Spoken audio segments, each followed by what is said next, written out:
Good morning, people of Earth, or Earth, wherever.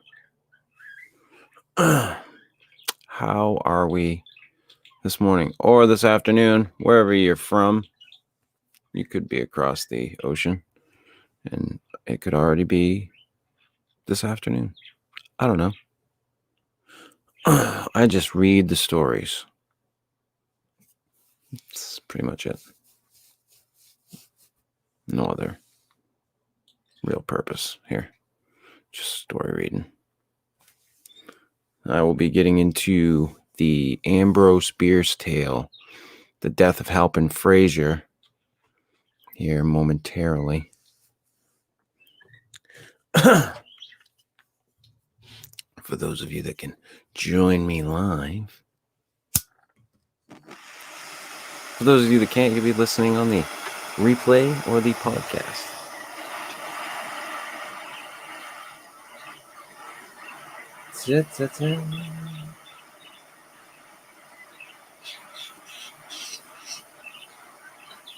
Oh, yeah? You gonna chirp away today?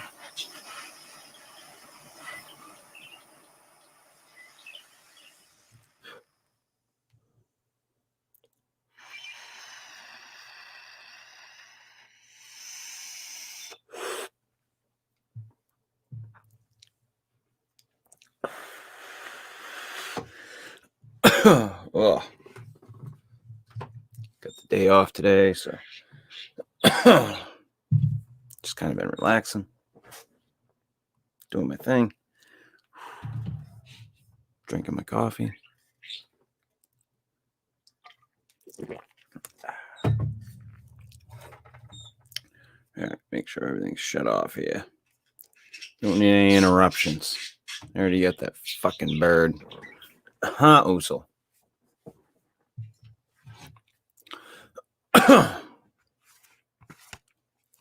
Okay, The Death of Halpin Frayser by Ambrose Bierce. Haha. For death has wrought greater change than hath been shown. Really? Whereas in general the spirit that removed cometh back upon occasion, and is sometimes seen of those in flesh, appearing in the form of the body it bore. Yet it hath happened that the veritable body without the spirit hath walked. And it is attested of those encountering who have lived to speak thereon, that a lich so raised up hath no natural affection, nor remembrance thereof, but only hate. Also it is known that some spirits which in life were benign become by death evil altogether. Hallie. One dark night in midsummer, a man waking from a dreamless sleep in a forest lifted his head from the earth and, staring a few moments into the blackness, said, Catherine LaRue. He said nothing more. No reason was known to him why he should have said so much. The man was Halpin Frayser. He lived in St. Helena, but where he lives now is uncertain, for he is dead. One who practices sleeping in the woods with nothing under him but the dry leaves and the damp earth, and nothing over him but the branches from which the leaves have fallen and the sky from which the earth has fallen, cannot hope for great longevity, and Frayser had already attained the age of 32. There are persons in this world, millions of persons, and far away the best persons, who regard that as a very advanced age. They are the children. To those who view the voyage of life from the port of departure, the bark that has accomplished any considerable distance appears already in close approach to the farther shore. However, it is not certain that Halpin Frayser came to his death by exposure. He had been all day in the hills west of the Napa Valley, looking for doves and such small game as was in season. Late in the afternoon it had come on to be cloudy, and he had lost his bearings. And although he had only to go always downhill, everywhere the way to safety when one is lost, the absence of trails had so impeded him that he was overtaken by night while still in the forest. Unable in the darkness to penetrate the thickets of manzanita and other undergrowth, utterly bewildered and overcome with fatigue, he had lain down near the root of a large madrono, and fallen into a dreamless sleep. It was hours later, in the very middle of the night, that one of God's mysterious messengers, gliding ahead of the incalculable host of his companions sweeping westward with the dawn line, pronounced the awakening word in the ear of the sleeper, who sat upright and spoke, he knew not why, a name he knew not whose. Halpin Frayser was not much of a philosopher nor scientist. The circumstance that, waking from a deep sleep at night in the midst of a forest, he had spoken aloud a name that he had not in memory and hardly had in mind, did not arouse an enlightened curiosity to investigate the phenomenon. He thought it odd, and with a little perfunctory shiver, as if in deference to a seasonal presumption that the night was chill, he lay down again and went to sleep. But his sleep was no longer dreamless. He thought he was walking along a dusty road that showed white in the gathering darkness of a summer night. Whence and whither it led and why he traveled it, he did not know, though all seemed simple and natural, as is the way in dreams. For in the land beyond the bed, surprises cease from troubling, and the judgment is at rest.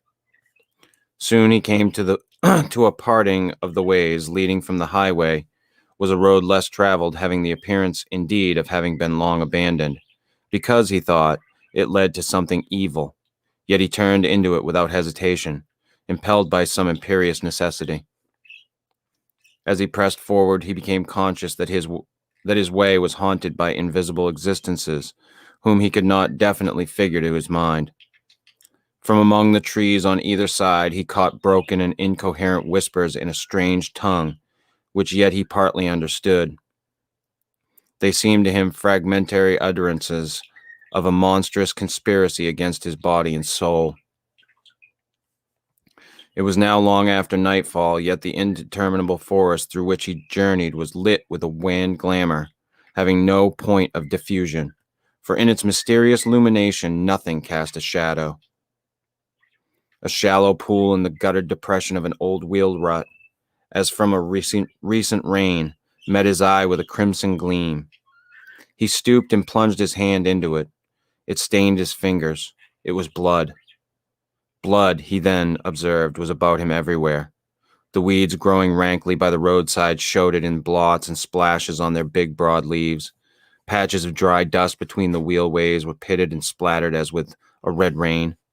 Defiling the trunks of the trees were broad maculations of crimson, and blood dripped like dew from their foliage.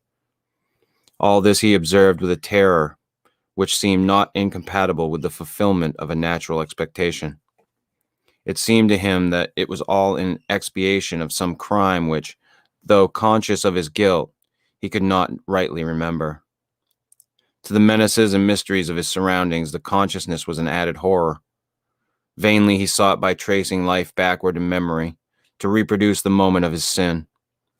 Scenes and incidents came, crowdingly, tumultuously into his mind, one picture effacing another or commingling with it in confusion and obscurity. But nowhere could he catch a glimpse of what he sought. The failure augmented his terror. He felt as one who has murdered in the dark, not knowing whom nor why. So frightful was the situation, the mysterious light burned with so silent and awful a menace. The noxious plants, the trees that by common consent are invested with a melancholy or baleful character, so openly in his sight conspired against his peace. From overhead and all about came so audible and startling whispers, and the sighs of creatures so obviously not of earth, that he could endure it no longer. And with a great effort to break some malign spell that bound his faculties to silence and inaction, he shouted with the full strength of his lungs. His voice, broken, it seemed, into an infinite multitude of unfamiliar sounds, went babbling and stammering away into the distant reaches of the forest, died into silence, and all was as before. But he had made a beginning at resistance and was encouraged. He said, "I will not submit unheard. There may be powers that are not malignant traveling this accursed road. I shall leave them a record and an appeal. I shall relate my wrongs, the persecutions that I endure. I, a helpless mortal, a penitent, and an unoffending poet." Halpin Frayser was a poet only as he was a penitent, in his dream. Taking from his clothing a small red leather pocketbook, one half of which was leaved for memoranda, he discovered that he was without a pencil. He broke a twig from a bush, dipped it into a pool of blood, and wrote rapidly. He had hardly touched the paper with the point of his twig when a low, wild peal of laughter broke out at a measureless distance away, and growing ever louder seemed approaching ever nearer, a soulless, heartless, and unjoyous laugh, like that of the loon, solitary by the lakeside at midnight, a laugh which culminated in an unearthly shout close at hand, then died away by slow gradations, as if the accursed being that uttered it had withdrawn over the verge of the world whence it had come. But the man felt that this was not so, that it was nearby and had not moved. A strange sensation began slowly to take possession of his body and his mind. He could not have said which, if any, of his senses was affected. He felt it rather as a consciousness, a mysterious mental assurance of some overpowering presence, some supernatural malevolence different in kind from the invisible existences that swarmed about him, and superior to them in power. He knew that it had uttered that hideous laugh, and now it seemed to be approaching him, from what direction he did not know, dared not conjecture. All his former fears were forgotten or merged in the gigantic terror that now held him in thrall. Apart from that, he had but one thought: to complete his written appeal to the benign powers who, traversing the haunted wood, might sometime rescue him if he should be denied the blessings of annihilation. He wrote with terrible rapidity, the twig in his fingers riling blood without renewal. But in the middle of a sentence, his hands denied their service to his will. His arms fell to his sides, the book to the earth, and powerless to move or cry out, he found himself staring into the sharply drawn face and blank, dead eyes of his own mother, standing white and silent in the garments of the grave. It's the end of part 1.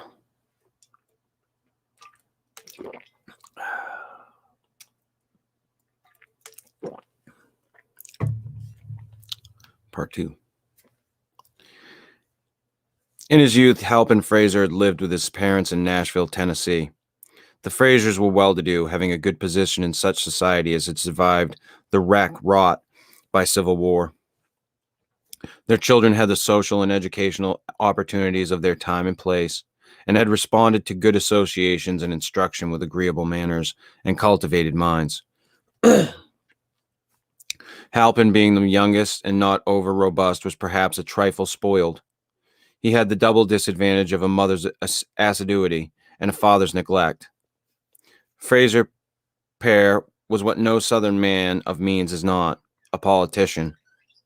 His country, or rather his section and state, made demands upon his time and attention so exacting that to those of his family he was compelled to turn an ear, partly deafened by the thunder of the political captains and the shouting, his own included. Young Halpin was of a dreamy, indolent, and rather romantic turn, somewhat more addicted to literature than law, the profession to which he was bred. Among those of his relations who professed the modern faith of heredity, it was well understood that in him, the character of the late Myron Bayne, a maternal great-grandfather, had revisited the glimpses of the moon, by which orb Bayne had in his lifetime been sufficiently affected to be a poet of no small colonial distinction. If not specially observed, it was observable that while a Frayser who was not the proud possessor of a sumptuous copy of the ancestral poetical works, printed at the family expense, and long ago withdrawn from an inhospitable market, was a rare Frayser indeed, there was an illogical indisposition to honor the great deceased in the person of his spiritual successor. Halpin was pretty generally depreciated as an intellectual black sheep, Halpin was pretty generally deprecated as an intellectual black sheep who was likely at any moment to disgrace the flock by bleating in meter. The Tennessee Fraysers were a practical folk, not practical in the popular sense of devotion to sordid pursuits, but having a robust contempt for any qualities unfitting a man for the wholesome vocation of politics. In justice to young Halpin, it should be said that while in him were pretty faithfully reproduced most of the mental and moral characteristics ascribed by history and family tradition to the famous colonial bard, his succession to the gift and faculty divine was purely inferential. Not only had he never been known to court the muse, but in truth, he could not have written correctly a line of verse to save himself from the killer of the wise. Still, there was no knowing when the dormant faculty might wake and smite the lyre. In the meantime, the young man was rather a loose fish, anyhow. Between him and his mother was the most perfect sympathy, for secretly the lady was herself a devout disciple of the late and great Myron Bayne. Though with the tact so generally and justly admired in her sex, despite the hardly calumniators, I've never fucking seen that word in my life, who insist that it is essentially the same thing as cunning. She had always taken care to conceal her weakness from all eyes, but those of him who shared it. Their common guilt in respect of that was an added tie between them. If in Halpin's youth his mother had spoiled him, he had assuredly done his part toward being spoiled. As he grew to such manhood as is attainable by a Southerner, who does not care which way elections go, the attachment between him and his beautiful mother, whom from early childhood he had called Katie, became yearly stronger and more tender. In these two romantic natures was manifest in a signal way that neglected phenomenon, the dominance of the sexual element in all the relations of life, strengthening, softening, and beautifying even those of consanguinity. The two were nearly inseparable, and by strangers observing their manner were not infrequently mistaken for lovers.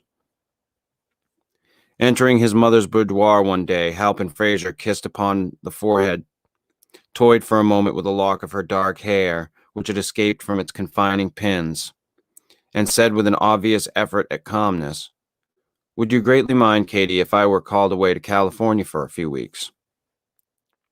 It was hardly needful for Katie to answer with her lips a question to which her telltale cheeks had made instant reply. Evidently, she would greatly mind, and the tears too sprang into her large brown eyes as corroborative testimony. "Ah, my son," she said, looking up into his face with infinite tenderness, "I should have known that this was coming. Did I not lie awake a half of the night weeping because, during the other half, Grandfather Bayne had come to me in a dream, and standing by his portrait, young too, and handsome as that, pointed to yours on the same wall? And when I looked, it seemed that I could not see the features. You had been painted with a face cloth, such as we put upon the dead. Your father has laughed at me, but you and I, dear, know that such things are not for nothing. And I saw below the edge of the cloth the marks of hands on your throat. Forgive me, but we have not been used to keep such things from each other. Perhaps you have another interpretation. Perhaps it does not mean that you will go to California, or maybe you will take me with you." It must be confessed that this ingenious interpretation of the dream in the light of newly discovered evidence did not wholly commend itself to the son's more logical mind. He had, for the moment at least, a conviction that it foreshadowed a more simple and immediate, if less tragic, disaster than a visit to the Pacific coast. It was Halpin Frayser's impression that he was to be garroted on his native heath. "Are there not medicinal springs in California?" Miss Frayser resumed before he had time to give her the true reading of the dream. "Places where one recovers from rheumatism and neuralgia? Look, my fingers feel so stiff, and I am almost sure they have been giving me great pain while I slept." She held out her hands for his inspection. What diagnosis of her case the young man may have thought it best to conceal with a smile the historian is unable to state. But for himself, he feels bound to say that fingers looking less stiff and showing fewer evidences of even insensible pain have seldom been submitted for medical inspection by even the fairest patient desiring a prescription of unfamiliar scenes. The outcome of it was that of these two odd persons having equally odd notions of duty, the one went to California, as the interests of his client required, and the other remained at home in compliance with a wish that her husband was scarcely conscious of entertaining. While in San Francisco, Halpin Frayser was walking one night along the waterfront of the city, when with a suddenness that surprised and disconcerted him, he became a sailor. He was in fact shanghaied aboard a gallant ship, and sailed for a far country. Nor did his misfortunes end with the voyage, for the ship was cast ashore on an island of the South Pacific, and it was 6 years afterward when the survivors were taken off by a venture, some trading schooner, and brought back to San Francisco. Though poor in purse, Frayser was no less proud in spirit than he had been in the years that seemed ages and ages ago. He would accept no assistance from strangers, and it was while living with a fellow survivor near the town of St. Helena, awaiting news and remittances from home, that he had gone gunning and dreaming. And that's the end of part 2.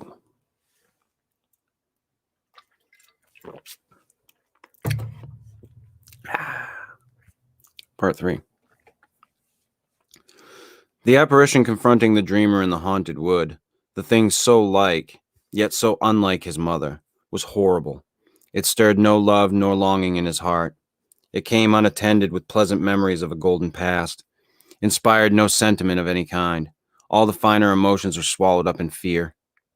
He tried to turn and run from before it. But his legs were as lead. He was unable to lift his feet from the ground. His arms hung helpless at his sides. Of his eyes only he retained control, and these he dared not remove from the lusterless orbs of the apparition, which he knew was not a soul without a body, but the most dreadful of all existences infesting that haunted wood, a body without a soul. In its blank stare was neither love nor pity, nor intelligence, nothing to which to address an appeal for mercy. An appeal will not lie, he thought, with an absurd reversion to professional slang, making the situation more horrible as the fire of a cigar might light up a tomb. For a time which seemed so long that the world grew gray with age and sin, and the haunted forest, having fulfilled its purpose in this monstrous culmination of its terrors, vanished out of his consciousness with all its sights and sounds. The apparition stood within a pace, regarding him with the mindless malevolence of a wild brute, then thrust its hands forward and sprang upon him with appalling ferocity. The act released his physical energies without unfettering his will. His mind was still spellbound, but his powerful body and agile limbs, endowed with a blind, insensate life of their own, resisted stoutly and well. For an instant, he seemed to see this unnatural contest between a dead intelligence and a breathing mechanism only as a spectator. Such fancies are in dreams. Then he regained his identity almost as if by a leap forward into his body, and the straining automaton had a directing will, as alert and fierce as that of its hideous antagonist. But what mortal can cope with a creature of his dream? The imagination creating the enemy is already vanquished. The combat's result is the combat's cause. Despite his struggles, despite his strength and activity, which seemed wasted in a void, he felt the cold fingers close upon his throat. Borne backward to the earth, he saw above him the dead and drawn face within a hand's breadth of his own, and then all was black. A sound as of the beating of distant drums, a murmur of swarming voices, a sharp, far cry signing all to silence, and Halpin Frayser dreamed that he was dead. That's the end of part 3.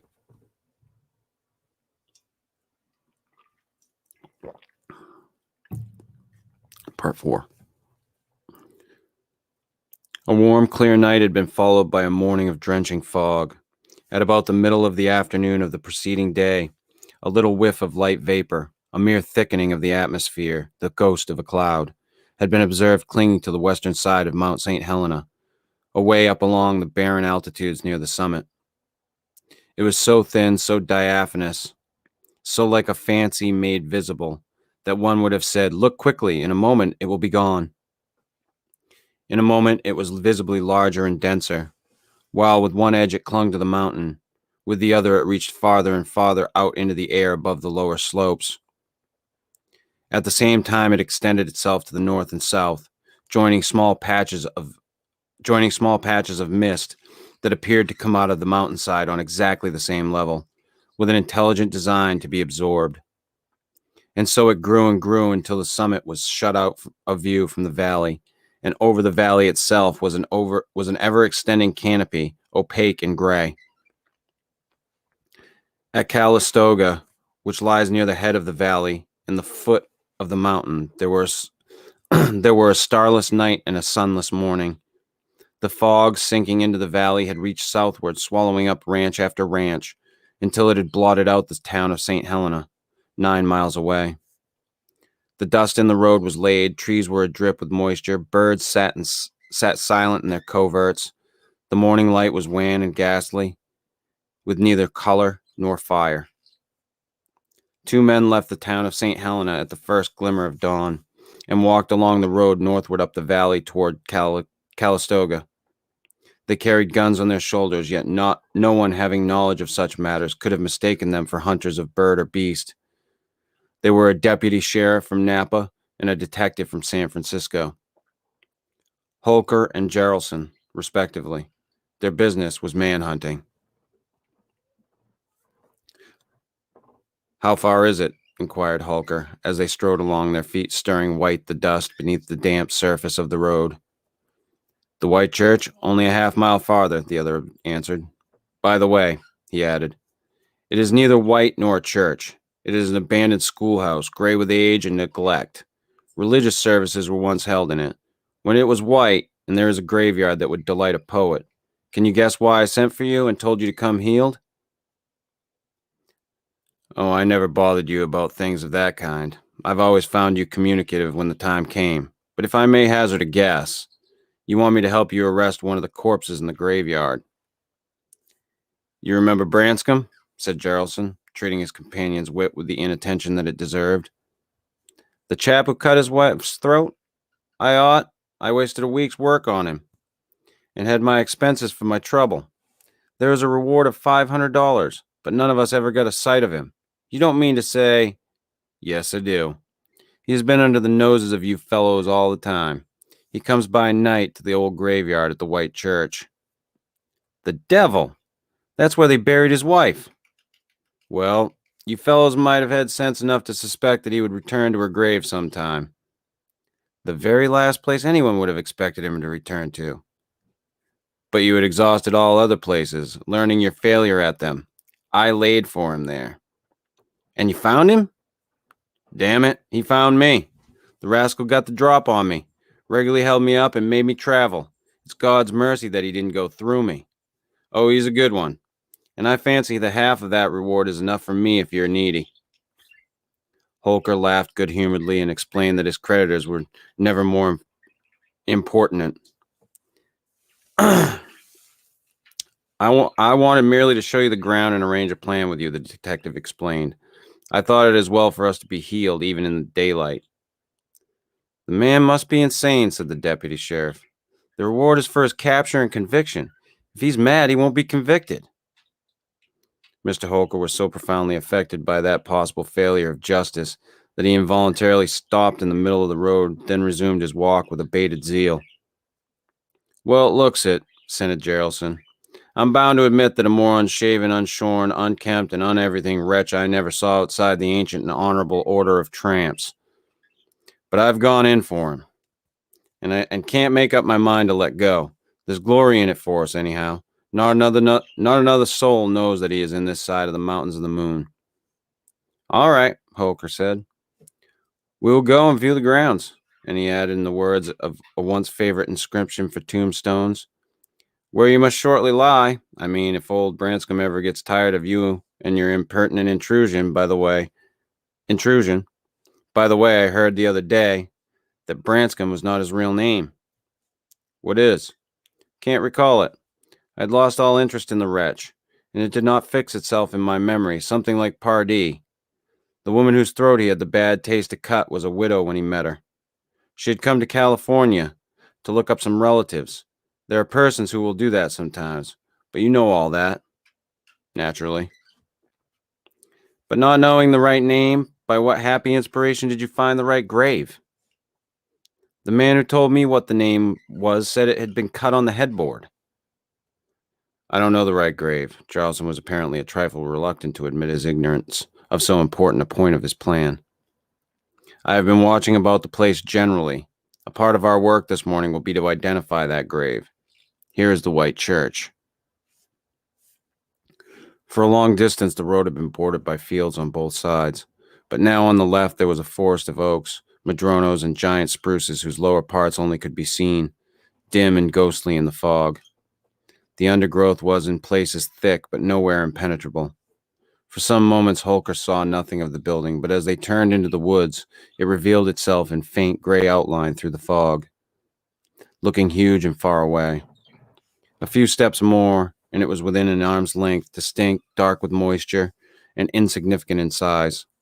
It had the usual country schoolhouse form, belonged to the packing box order of architecture, had an underpinning of stones, a moss-grown roof, and blank window spaces, whence both glass and sash had long departed. It was ruined, but not a ruin, a typical Californian substitute for what are known to guidebookers abroad as monuments of the past. With scarcely a glance at this uninteresting structure, Jarrelson moved up into the dripping undergrowth beyond. "I will show you where he held me up," he said. "This is the graveyard." Here and there among the bushes were small enclosures containing graves, sometimes no more than one. They were recognized as graves by the discolored stones or rotting boards at head and foot, leaning at all angles, some prostrate, by the ruined picket fences surrounding them, or infrequently by the mound itself showing its gravel through the fallen leaves. In many instances, nothing marked the spot where lay the vestiges of some poor mortal, who leaving a large circle of sorrowing friends, had been left by them in turn, except a depression in the earth, more lasting than that in the spirits of the mourners. The paths, if any paths had been, were long obliterated. Trees of a considerable size had been permitted to grow up from the graves and thrust aside with root or branch the enclosing fences. Over all was that air of abandonment and decay which seems nowhere so fit and significant as in a village of the forgotten dead. As the two men, Jarrelson leading, pushed their way through the growth of young trees, that enterprising man suddenly stopped and brought up his shotgun to the height of his breast, uttered a low note of warning, and stood motionless, his eyes fixed upon something ahead. As well as he could, obstructed by brush, his companion, though seeing nothing, imitated the posture and so stood, prepared for what might ensue. A moment later, Jarrelson moved cautiously forward, the other following. Under the branches of an enormous spruce lay the dead body of a man. Standing silent above it, they noted such particulars as first strike the attention: the face, the attitude, the clothing, whatever most promptly and plainly answers the unspoken question of a sympathetic curiosity. The body lay upon its back, the legs wide apart. One arm was thrust upward, the other outward, but the latter was bent acutely, and the hand was near the throat. Both hands were tightly clenched. The whole attitude was that of desperate but ineffectual resistance to what? Nearby lay a shotgun and a game bag, through the meshes of which was seen the plumage of shot birds. All about were evidences of a furious struggle. Small sprouts of poison oak were bent and denuded of leaf and bark. Dead and rotting leaves had been pushed into heaps and ridges on both sides of the legs by the action of other feet than theirs. Alongside the hips were unmistakable impressions of human knees. The nature of the struggle was made clear by a glance at the dead man's throat and face. While breast and hands were white, those were purple, almost black. The shoulders lay upon a low mound, and the head was turned back at an angle otherwise impossible, the expanded eyes staring blankly backward in a direction opposite to that of the feet. From the froth filling the open mouth, the tongue protruded, black and swollen. The throat showed horrible contusions, not mere finger marks, but bruises and lacerations wrought by two strong hands that must have buried themselves in the yielding flesh, maintaining their terrible grasp until long after death. Breast, throat, face were wet. The clothing was saturated. Drops of water condensed from the fog studded the hair and mustache. All this the two men observed without speaking. Almost at a glance. All this the two men observed without speaking, almost at a glance. Then Holker said, "Poor devil. He had a rough deal." Geraldson was making a vigilant circumspection of the forest, his shotgun held in both hands and at full cock, his finger upon the trigger.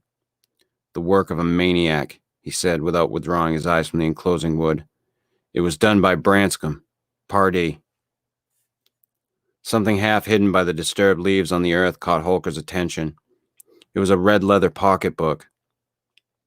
He picked it up and opened it.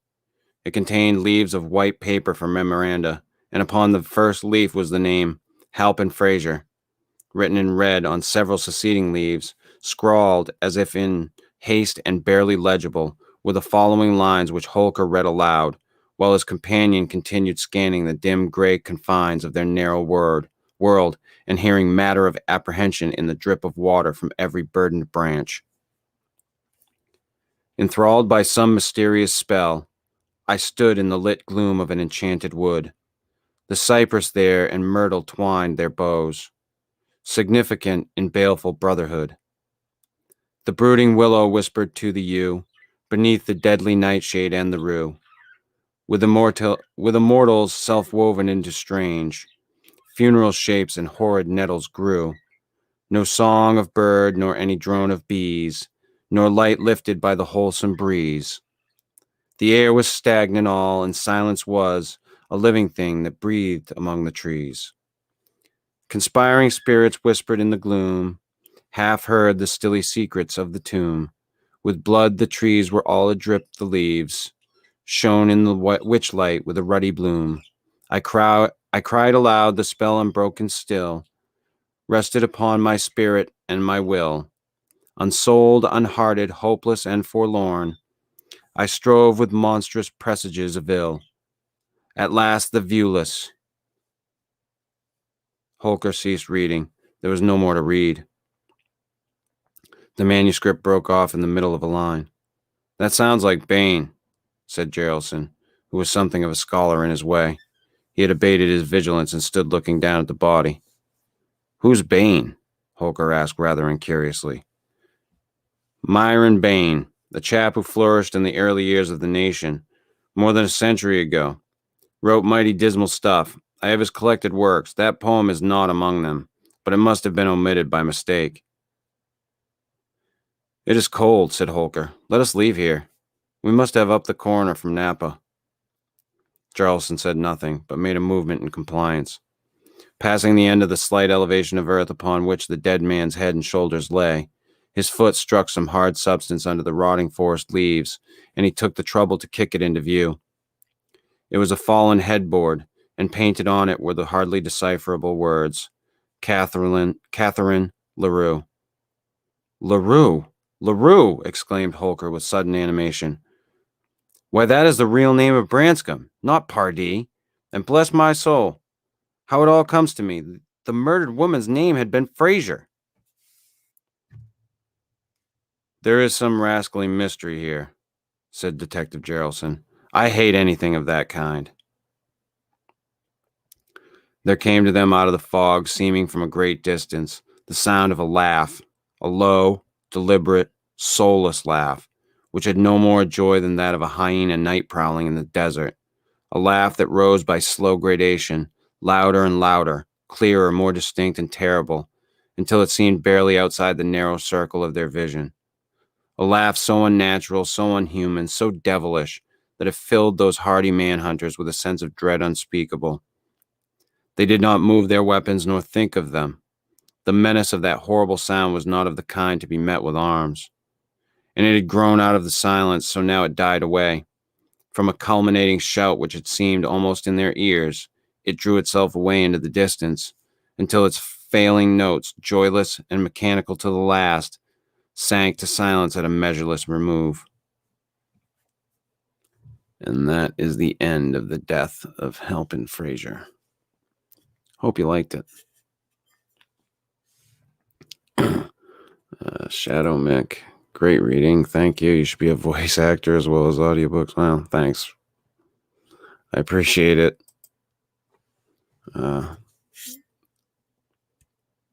Anybody knows where I can get any work? I'll take it. Yeah. I wanted to get another Ambrose Bierce tale in. And done one of his in a bit. I have to search through him to find a lot of his stuff is like I could read it in like a couple of minutes. So they're really short. So I have to like leaf through everything. So I don't know how many I'll be able to really. Maybe I can do like a group of the small ones or something. That might be fun. We'll see. But later on today at 5 p.m. Eastern Standard Time, I will be doing the show, the Fortean Slip. Today we'll be doing it on the Q conspiracy, I guess. I watched that whole documentary, Q Into the Storm, on HBO. It's pretty interesting. So we're going to get into that tonight and have some fun. So hope some of you can join us, those of you that like to do that. And until the next time, toodles.